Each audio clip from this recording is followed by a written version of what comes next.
আসসালামু আলাইকুম। বাংলার কণ্ঠে স্বাগত জানাচ্ছি আমি রোমানা। দেশে আইন ও বিচার ব্যবস্থা আধুনিকায়ন ও নাগরিক অধিকার সুরক্ষায় বড় ধরনের পরিবর্তন নিয়ে এগোচ্ছে সরকার। মাননীয় আইন উপদেষ্টা ডক্টর আসিফ নজরুলের নেতৃত্বে ইতিমধ্যে একাধিক সংস্কার কর্মসূচি বাস্তবায়ন করা হয়েছে, জানায় আইন মন্ত্রণালয়। স্টাফ রিপোর্টার হামিমের প্রতিবেদনে বিস্তারিত।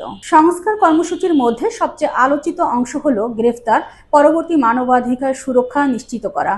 নতুন নির্দেশনায় বলা হয়েছে, গ্রেফতারের পর সংশ্লিষ্ট ব্যক্তির পরিবারের সঙ্গে যোগাযোগের সুযোগ, চিকিৎসার নিশ্চয়তা এবং আদালতে দ্রুত উপস্থাপন বাধ্যতামূলক। এছাড়া ভুক্তভোগীকে আর নিজ থেকে মিথ্যা মামলার বিরুদ্ধে মামলা করতে হবে না। বিচার প্রক্রিয়া বিলম্ব বা আটকে রাখার অভিযোগে দায়িত্বপ্রাপ্তদের বিরুদ্ধে শাস্তিমূলক ব্যবস্থা নেওয়ার নির্দেশনাও জারি করা হয়েছে। আইন মন্ত্রণালয় আরও জানিয়েছে, সাক্ষী ও ডিজিটাল নিরাপত্তা শক্তিশালী করা, সংক্ষিপ্ত বিচার ব্যবস্থা চালু করা ও ধর্ষণ মামলার দ্রুত নিষ্পত্তি এখন অগ্রাধিকার পাচ্ছে। সংস্কার পরিকল্পনার দ্বিতীয় ধাপে আদালতের কার্যক্রম ডিজিটালাইজেশন, কেস ট্র্যাকিং সিস্টেম, নতুন বিচারক নিয়োগ এবং আদালতের ভৌত অবকাঠামো উন্নয়ন অন্তর্ভুক্ত করা হয়েছে। আইন বিশেষজ্ঞদের মতে, এসব পরিবর্তন বাস্তবায়িত হলে দীর্ঘদিনের মামলার জট কমবে এবং বিচার ব্যবস্থায় জনগণের আস্থা আরো বৃদ্ধি পাবে।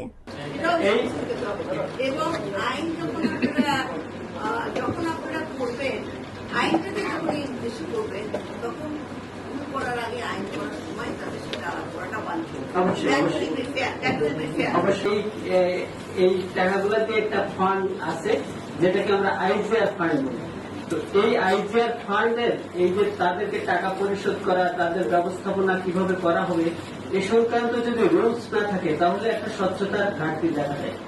এবং স্যার আরেকটা বিষয় হচ্ছে যে এই যে ট্যাক্সটা আমরা আদায় করতেছি স্থানীয় সরকার কর বলে, এটা কিন্তু বিভিন্ন আইনে, জেলা পরিষদ আইনে, ইউনিয়ন পরিষদ আইনে, বিভিন্ন আইনে বলা আছে যে এই ট্যাক্স আরোপ করা হবে, এই ট্যাক্স আরোপ করা হবে। তো এই ট্যাক্স গুলো আদায় করার জন্য কোন অথরিটি, রেজিস্ট্রেশন একটা নাই যে সাব রেজিস্ট্রার বা রেজিস্ট্রারিং অফিসার এটা আদায় করবে।